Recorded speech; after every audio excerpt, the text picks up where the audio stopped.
নমস্কার সুপ্রিয় দর্শক, আপনারা কি কোনোদিন গাছে ন্যাপথলিন ব্যবহার করেছেন? আপনারা গাছে ন্যাপথলিন ব্যবহার করলে কি হবে সে বিষয়ে আজকের ভিডিওতে আলোচনা করা হবে। ন্যাপথলিন দ্রবণটি না ব্যবহার করলে আপনারা বুঝতেই পারবেন না। আপনাদের কি লাউ গাছের ছোট ছোট লাউ পচে যাচ্ছে, কিংবা পেয়ারা গাছের পাতায় কি পিঁমড়ে লেগেছে, পেয়ারা গাছের গায়ে কি পাউডারি মিলিউ লেগেছে, কিংবা আপনাদের লাউ গাছের পাতা কি এইরকম হয়ে যাচ্ছে, বেগুন গাছের পাতার নিচে কি মিলিবাগের আক্রমণ ঘটেছে, কিংবা আপনাদের কি আম গাছের পাতায় এইরকম মিলিবাগের আক্রমণ ঘটেছে, তাহলে আপনারা একবার এই দ্রবণটি তৈরি করে মিশিয়ে দিন।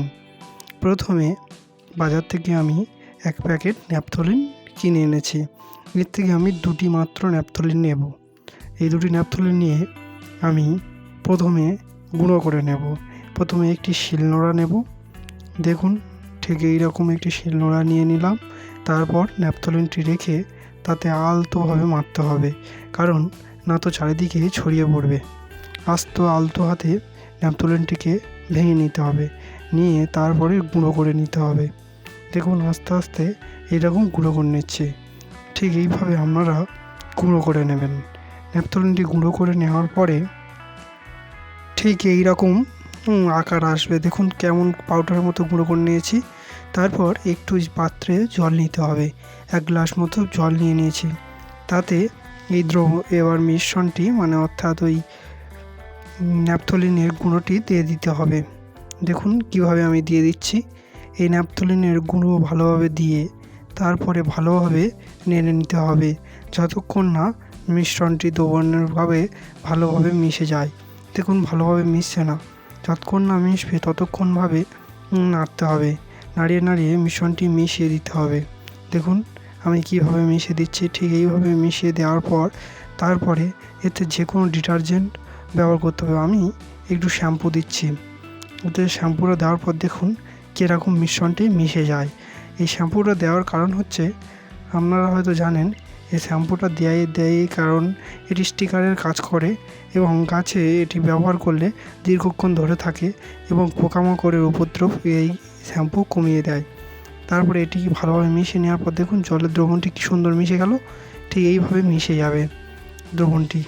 মিশে যাওয়ার পর এতে আমি এবারে হলুদের গুঁড়ো ব্যবহার করব। আপনারা জানেন আমি হলুদের গুঁড়ো কেন ব্যবহার করি, কারণ হলুদের গুঁড়ো ব্যবহার করলে গাছের অ্যান্টিঅক্সিডেন্টের কাজ করে, গাছ রোগ প্রতিরোধের ক্ষমতা বৃদ্ধি করে। দেখুন আমি 2 চামচ নিয়ে নিলাম হলুদের গুঁড়ো, নিয়ে ভালোভাবে নেড়ে নিতে হবে যতক্ষণ না দ্রবণটি মিশ্রণ ঠিকঠাকভাবে হয়। ঠিক এইভাবে নেড়ে নিতে হবে। ভালোভাবে নেড়ে নিয়ে তারপরে একটি ছাঁকনি দিয়ে এটিকে ছেঁকে নিতে হবে। তা চলুন এবারে এই দ্রবণটি মিশে গিয়েছে ভালোভাবে, এবারে ছেঁকে নেওয়া যাক। তা দ্রবণটি ছেঁকে নেওয়ার জন্য প্রথমে একটি পাত্র নিতে হবে।